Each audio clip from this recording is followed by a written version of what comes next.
Hello everyone, welcome to Cynthia Brandy. तो आप सभी का एग्रीकल्चर करंट अफेयर्स एनजीके 2022 के 5th एपिसोड में स्वागत है। ये जो एग्रीकल्चर करंट अफेयर के एपिसोड्स हैं, they are very important for all the competitive exams related to agriculture और हॉर्टिकल्चर। अभी एएसआरबी एओ का जो एग्जाम होना है 10th मई को, उसके लिए भी ये एपिसोड बहुत इंपॉर्टेंट है। स्पेशली जो 2021 के एपिसोड्स हैं वो जरूर आप रिवाइज कीजिएगा। And these agriculture current affairs, this is also important part of your ICR, SRF and JRF exam. तो उसमें भी जो करंट एग्रीकल्चर है वो पूछा जाता है, तो उसके लिए भी जो एग्रीकल्चर करंट अफेयर एपिसोड्स हैं ये बहुत इंपॉर्टेंट है। एंड इसके साथ साथ जो दूसरे IBPS एग्रीकल्चर फील्ड ऑफिसर का एग्जाम होता है, स्टेट के जो ADO HDO के एग्जाम होते हैं, तो उनके लिए भी इक्वली इंपॉर्टेंट है जो एग्रीकल्चर करंट अफेयर के एपिसोड्स हैं। So stay tuned with Shinshia Bannerly for all the updates related to agriculture and horticulture for all the competitive exams. So आज की डिस्कशन हम स्टार्ट करते हैं। The first question is, recently उन्नति ए co-branded credit card exclusively for farmers launched in March 2022 by। अभी recently उन्नति जो कि एक co-branded क्रेडिट कार्ड है उसको लॉन्च किया गया फार्मर्स के लिए in the month of March 2022। तो किसके द्वारा लॉन्च किया गया है? इसका राइट आंसर है आपका C, both A and B. जो बैंक ऑफ बड़ौदा है उसका जो सब्सिडियरी है bank of Baroda financial solutions limited BFSL और credit AI fintech private limited, इन दोनों ने मिलके ये जो उन्नति क्रेडिट कार्ड है ये लॉन्च किया है, जो कि फार्मर्स के लिए लॉन्च किया गया है। तो आप देख सकते हैं कि जो बैंक ऑफ बड़ौदा का सब्सिडियरी है BFSL और जो ये CAI है credit AI fintech private limited, जो कि एक Singapore and Bengaluru based farmer digitization and credit scoring company है, इन्होंने मिलके उन्नति क्रेडिट कार्ड लॉन्च किया है specially for the farmers, right. तो ये जो उन्नति क्रेडिट कार्ड है ये क्या करेगा? It will help the farmers, ये फार्मर को एम्पावर करेगा कि वो किसी भी टाइम, मतलब टाइम पे वो एग्रीकल्चरल इनपुट जो हैं वो परचेज कर सकते हैं, अवेल कर सकते हैं, और साथ में किसी भी time during the cultivation cycle they can have the agricultural inputs, जो भी उनको एग्रीकल्चरल इनपुट चाहिए। ओके, सेकंड थिंग, ये जो कार्ड है इस तरह से डिजाइन किया गया है कि it will allow the farmers to use credit on rotation basis, जिससे क्या होगा कि it will avoid the delays in renewals. जो कार्ड रिन्यूअल है उसका जो रिन्यू होगा तो उसमें डिले होने से ये अवॉइड करेगा इस चीज को। और ये जो उन्नति क्रेडिट कार्ड है ये सबसे पहले कौन सी स्टेट में लॉन्च किया जाएगा? इसका राइट आंसर होगा आपका कर्नाटका। ओके, तो सबसे पहले ये जो है कर्नाटका स्टेट में लॉन्च किया जाएगा। Next is the Uttar Pradesh government is promoting the production of black salt paddy, काला नमक राइस under its, जो यूपी गवर्नमेंट है that is promoting the production of black salt paddy, काला नमक राइस की प्रोडक्शन को प्रमोट कर रही है। तो ये कौन सी स्कीम के अंडर ऐसा कर रही है जो यूपी गवर्नमेंट है? तो इसका राइट आंसर है आपका A, one district one product programme. तो आप देख सकते हैं कि जो काला नमक राइस है जो कि मेनली ग्रो किया जाता है in the try area of Siddharth Nagar and 10 neighbouring districts of eastern UP. जो ईस्टर्न यूपी का पार्ट है उसमें जो एक सिद्धार्थ नगर है और साथ में जो उसके 10 नेबरिंग डिस्ट्रिक्ट्स है वहां पे मेनली ग्रो किया जाता है ये जो काला नमक राइस है, ब्लैक सॉल्ट पैडी। ओके, तो इसकी कल्टीवेशन को, इसकी प्रोडक्शन को यूपी गवर्नमेंट जो वो प्रमोट कर रही है under the one district one product program, और इसके लिए 12 करोड़ रुपीज जो वो सैंक्शन भी किए जा चुके हैं गवर्नमेंट के द्वारा for the promotion of this काला नमक राइस, राइट। तो आप देख सकते हैं जो गवर्नमेंट ऑफ इंडिया है, जो अपीडा एजेंसी है गवर्नमेंट ऑफ इंडिया की, agricultural and processed food products export development authority, तो उसके थ्रू गवर्नमेंट ऑफ इंडिया जो है उसने बहुत सारे स्टेप्स लिए हैं टू प्रमोट काला नमक राइस, राइट। जैसे कि टू ऑर्गेनाइज काला नमक महोत्सव, जो काला नमक महोत्सव है उसको ऑर्गेनाइज करना फार्मर्स और फार्म प्रोड्यूसर ऑर्गेनाइजेशन, एक्सपोर्टर्स और फार्मर के साथ मिलकर, राइट, ताकि इसके प्रति अवेयरनेस क्रिएट की जा सके और इसकी प्रोडक्शन को प्रमोट किया जा सके। और ICR की जो भी डिफरेंट इंस्टीट्यूट्स हैं, जैसे कि Indian institute of rice research है हैदराबाद में, नेशनल राइस रिसर्च इंस्टीट्यूट है कटक में, और IRI न्यू दिल्ली है, तो ये सभी जो इंस्टीट्यूट्स हैं, नेशनल लेवल की इंस्टीट्यूट्स हैं, वो इस काला नमक के ऊपर रिसर्च भी कर रही हैं ताकि इसकी कल्टीवेशन को बढ़ाया जा सके। right? Next is recently dash district of Assam state have been selected for the production of Bhut Jolokia King chili under the dash program. अभी रिसेंटली असम स्टेट का कौन सा डिस्ट्रिक्ट जो वो चूज किया गया है, सिलेक्ट किया गया है भुट जलोकिया की प्रोडक्शन के लिए, और किस प्रोग्राम के अंडर इसको चूज किया गया है? तो इसका राइट आंसर है आपका ए, जोहरत अंडर द ओडीओपी प्रोग्राम। तो असम का जो जोहरत डिस्ट्रिक्ट है, राइट, तो आप देख सकते हैं 17 मार्च 2022 को जो जोहरत के डिस्ट्रिक्ट कमिश्नर हैं उन्होंने अनाउंस किया कि जो जोहरत डिस्ट्रिक्ट है असम का, उसको सिलेक्ट किया गया है भुट जलोकिया, जिसको हम किंग चिल्ली के नाम से भी जानते हैं, इसकी प्रोडक्शन के लिए किस स्कीम के अंडर द बन डिस्ट्रिक्ट बन product scheme of government of India. Okay, तो आप देख सकते हैं कि जो बन डिस्ट्रिक्ट बन प्रोडक्ट स्कीम है ये किसके अंडर आती है? ये जो स्कीम है that is under the PM formalisation of micro food processing enterprises, PMFME, ये जो स्कीम है इसके अंडर आती है ओडीओपी प्रोग्राम। ओके, तो इसमें जो भुट जलोकिया है आप देख सकते हैं कि इसमें बहुत ज़्यादा एंटीऑक्सीडेंट प्रॉपर्टीज होती हैं, इसमें कैप्साइसिन कंटेंट जो काफ़ी ज़्यादा होता है, और इसकी अगर आप देखें जो पंजेंसी है उसको मेजर करते हैं हम स्कोविले हीट यूनिट्स में। तो भुट जलोकिया की जब आप पंजेंसी देखेंगे, एसएचयू वैल्यू देखेंगे, तो that is more than 10 lakh Scoville heat units है, राइट। और अगर आप नॉर्मल ग्रीन चिल्ली की स्कोविले हीट यूनिट देखेंगे तो डेट इज 15,000 to 13,000 के बीच में रहती है, जबकि आप भुट जलोकिया की देख सकते हैं तो मोर देन 10 लाख एसएचयू है, राइट। तो जो भुट जलोकिया है इंडिया में सबसे हॉटेस्ट पंजेंट चिल्ली है, राइट, और इसमें कैप्साइसिन कंटेंट बहुत ज़्यादा होता है जो कि स्किन डिजीज से भी बचाता है, और दूसरी बात यह है कि ये एंटीऑक्सीडेंट प्रॉपर्टीज होती हैं, तो जो डिफरेंट टाइप्स के कैंसर है उससे भी प्रोटेक्शन करता है, right. Next is recently central government exempted dash genome edited crops from stringent GM regulations. हमें पता है जो हमारे देश में जो जेनेटिकली मॉडिफाइड ऑर्गेनिजम्स हैं उसके लिए बहुत ज़्यादा ह्यू एंड क्राई रहता है इंडिया में, जैसे कि आपको धारा मस्टर्ड हाइब्रिड 11 आई थिंक, जो कि जीएम मस्टर्ड था, उसके लिए भी बहुत ज़्यादा ह्यू एंड क्राई था इंडिया में। जो जेनेटिकली मॉडिफाइड ब्रिंजल था, बीटी ब्रिंजल, उसके लिए भी बहुत ज़्यादा ह्यू एंड क्राई हुआ और फाइनली वो रिलीज नहीं हो पाई कमर्शियल स्केल पे। तो अभी रिसेंटली जो जीनोम एडिटिंग की टेक्निक्स है, जो एक नई टेक्निक है जीनोम एडिटिंग की, उसने रिवोल्यूशनाइज कर दिया है जो रिसर्च एंड डेवलपमेंट को। तो उसी के अंडर अभी सेंट्रल गवर्नमेंट ने एक लैंडमार्क डिसीजन लिया है जो गवर्नमेंट ऑफ इंडिया ने, और उसने कुछ जीनोम एडिटेड प्लांट्स को एग्जेम्प्ट किया है from the strict GM regulation से। तो वो कौन से प्लांट्स हैं? SDN 1, 2, 3 या बोथ ए एंड बी? इसका राइट आंसर है आपका D, both A and B. अभी गवर्नमेंट ऑफ इंडिया ने SDN 1 और SDN 2 जीनोम एडिटेड प्लांट जो हैं उनको स्ट्रिंजेंट जीएम रेगुलेशन से एग्जेम्प्ट किया है, राइट। अब देख सकते हैं कि for the first time Indian government has issued an order exempting certain types of genome edited crops, right. और इससे क्या होगा कि जो फर्दर रिसर्च एंड डेवलपमेंट के लिए बूस्ट मिलेगा हमारे देश में, जो ये रिवोल्यूशनाइज टेक्नोलॉजी है जीनोम एडिटिंग की। ओके, तो आप देख सकते हैं कि जो ministry of environment and forest है जो कि फाइनल अप्रूवल देती है फॉर द, वैसे तो फाइनल अप्रूवल दिया जाता है genetic engineering and appraisal committee के द्वारा, GEAC जो है फाइनल अप्रूवल देती है for the genetically modified organism के लिए, कमर्शियल स्केल पे उनको लगाना है। तो बट उसके बाद भी जो उससे भी ऊपर है that is your ministry of environment and forest, उसके अंडर ही सभी आता है, सभी रूल्स आते हैं। तो उसने क्लियरेंस दे दी है that they have issued an order to accept SDN 1 and SDN 2 genome edited plant जो हैं उनको एग्जेम्प्ट रखा जाएगा जो स्ट्रिंजेंट जीएम रेगुलेशन रूल्स है, राइट। अब ये SDN 1 और SDN 2 प्लांट्स क्या होते हैं, जीनोम एडिटेड प्लांट्स, ये क्या होते हैं इसके बारे में भी अब डिस्कस करेंगे अभी।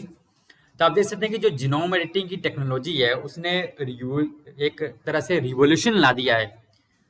2012 में ये जो टेक्नोलॉजी है ये डिस्कवर की गई थी, पर्टिकुलरली जो CRISPR-Cas9 सिस्टम है जीनोम एडिटिंग का, तो डेट वाज डिस्कवर्ड इन 2012 में।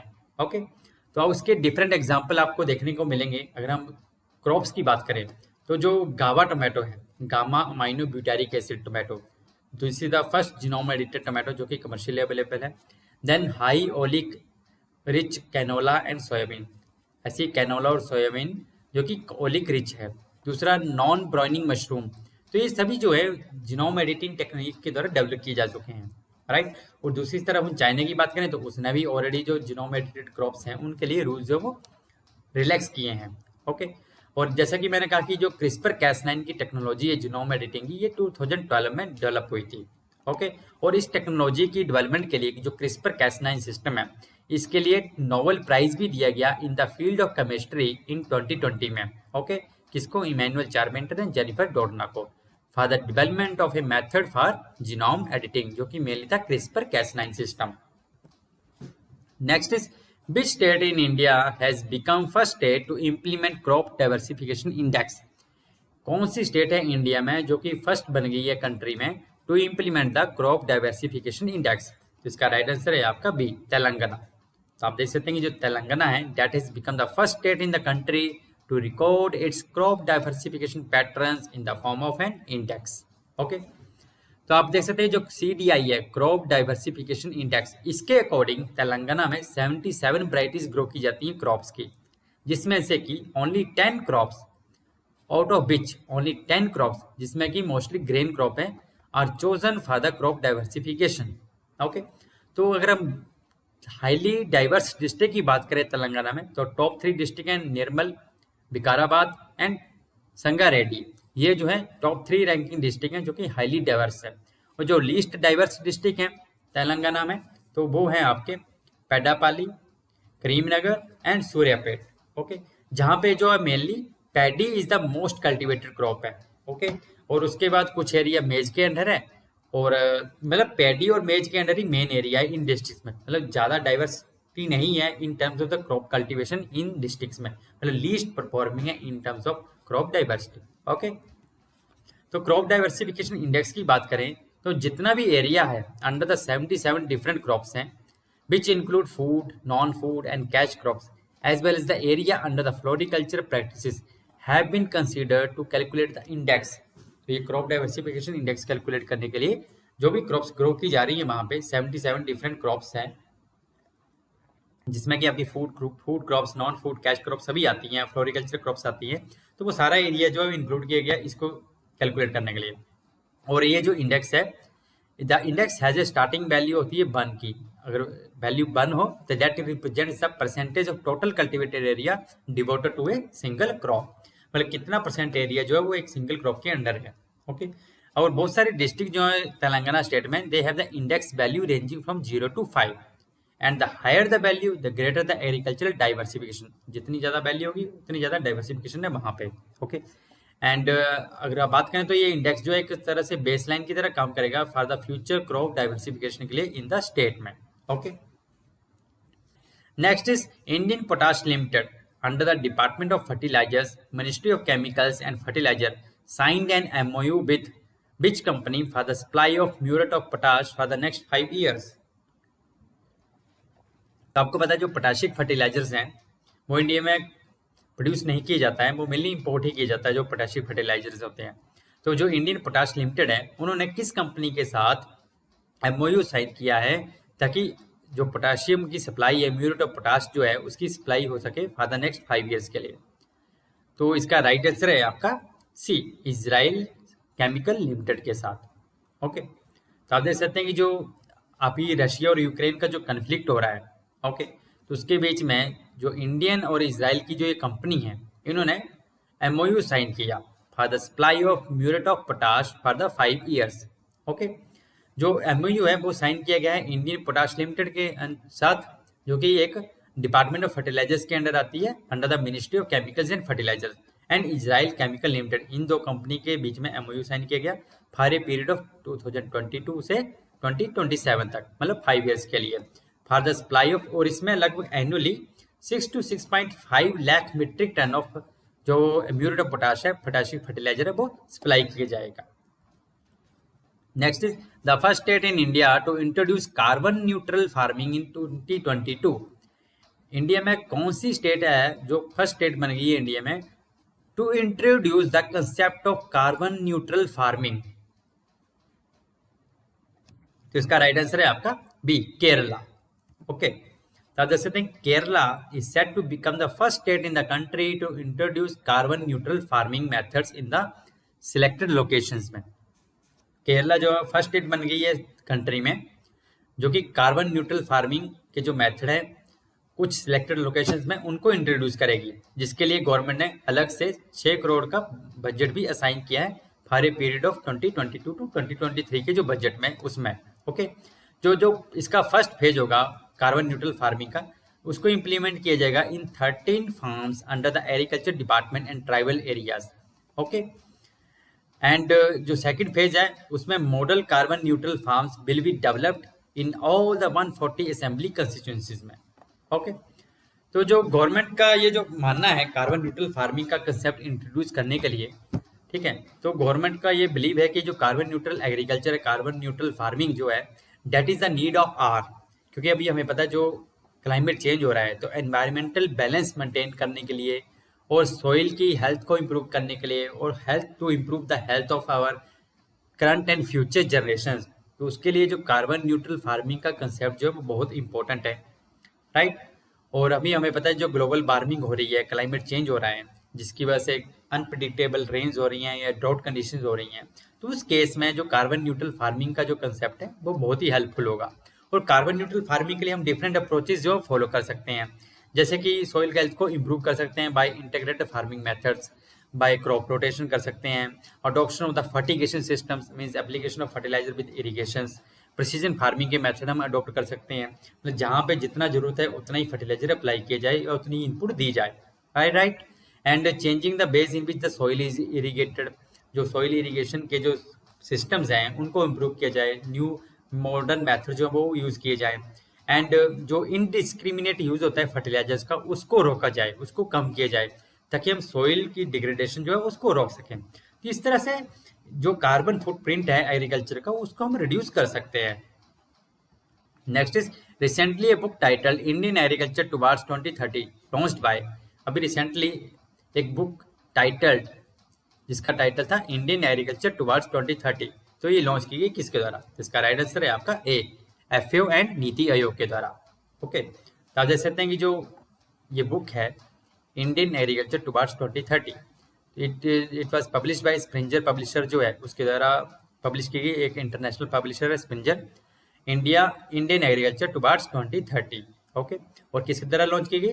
नीति आयोग एंड जो आपका एफएओ है, food and agriculture organization of United Nation, इनके द्वारा लॉन्च की गई। ओके, आप देख सकते हैं कि जो इंडियन एग्रीकल्चर टुवार्ड्स 2030 ये इसका कवर पेज है इस बुक का। ओके, और स्प्रिंजर जो है इसका पब्लिशर है। तो इसके में जो थीम एरिया है इस बुक में, जैसे कि transforming Indian agriculture, structural reforms, dietary diversity, nutrition and food safety systems कौन से हैं, managing climate risk in agriculture को कैसे हम मैनेज कर सकते हैं, science technology and innovation, symbiosis of water and agriculture transformation in India, pest pandemics, preparedness and biosecurity, transformative agroecologically based alternatives for a sustainable and biodiverse future. तो ये सभी जो है इसके जो मेन थीम एरिया हैं, जिसमें ये सभी थीम एरिया जो कवर किए गए इस बुक में Indian agriculture towards 2030, right. Next is Kalpa Ratna and Kalpa Raja are the varieties of, Kalpa Ratna and Kalpa Raja वो किसकी वैरायटी हैं? इसका राइट आंसर है आपका बी, कोकोनट की वैरायटी है। ओके, ये जो है न्यूली डेवलप्ड वैरायटीज है कोकोनट की, कल्पा रत्ना एंड कल्पा राजा। कल्पा रत्ना की बात करें तो this is suitable for the tender nut copra and inflorescence SAP production के लिए, राइट। और ये जो वैरायटी है suitable for the cultivation in Kerala, Karnataka and semi arid region of Tamil Nadu के लिए सुटेबल है, ये जो कल्पा रत्ना वैरायटी कोकोनट की। इसकी प्रोडक्टिविटी की बात करें तो इसमें per year from the per palm we can produce 133 nuts. Okay, and total copra yield की बात करें तो 4.5 kg पर पाम पर ईयर जो टोटल कोपरा ईल्ड होगी। और इसके जो फ्रूट्स हैं टेंडर हैं एंड ग्रीन होते हैं, और इसमें लगभग 520 ml टेंडर नट वाटर मिल सकता है, कोकोनट वाटर जो होगा लगभग 500 ml से ऊपर ही होगा विथ। अगर TSS की बात करें तो 6 डिग्री ब्रिक्स TSS है, राइट। अगर हम कल्पा राजा की बात करें तो कल्पा राजा जो एक प्रॉमिसिंग टॉल वैरायटी है कोकोनट की, जो कि बहुत ही सूटेबल है फॉर द एरियाज जहाँ पे रूट बिल्ट की प्रॉब्लम है, राइट। जहाँ पे रूट बिल्ट की प्रॉब्लम बहुत ज़्यादा आती है जिन एरिया में, वहाँ के लिए वैरायटी बहुत सूटेबल है कल्पा राजा। ओके, और ये जो कल्पा राजा वैरायटी है ये कैसे प्रोड्यूस की गई? By crossing the high yielding and root wilt disease free West Coast tall palms. Okay, तो एक हाई यील्डिंग वैरायटी है और रूट बिल्ट के लिए रेजिस्टेंट वैरायटी हम कह सकते हैं, राइट। इसकी अगर हम यील्ड की बात करें तो 158 नट्स जो हैं प्रोड्यूस होते हैं पर पाम के द्वारा, एक पाम में, ओके, इस वैरायटी में। अगर हम नॉर्मली बात करें तो जो डिजीज अफेक्टेड पाम्स जो होते हैं जो इसके कोकोनट के, तो वहाँ से हमें 65 नट्स ही मिलते हैं। बट ये जो वैरायटी है टोरेंट है इस बेल्ट के लिए, रूट बेल्ट के लिए, तो यहाँ से हम 158 नट्स जो वो हार्वेस्ट कर सकते हैं एक पाम से, right. So this is all about today. अगर आपको वीडियो अच्छा लगा हो तो शेयर करें जितना हो सकता है आप लोग अपने फ्रेंड्स के साथ, कलीग के साथ, सब्सक्राइब करें और लाइक करें हमारे वीडियो को। एंड जय हिंद, थैंक यू।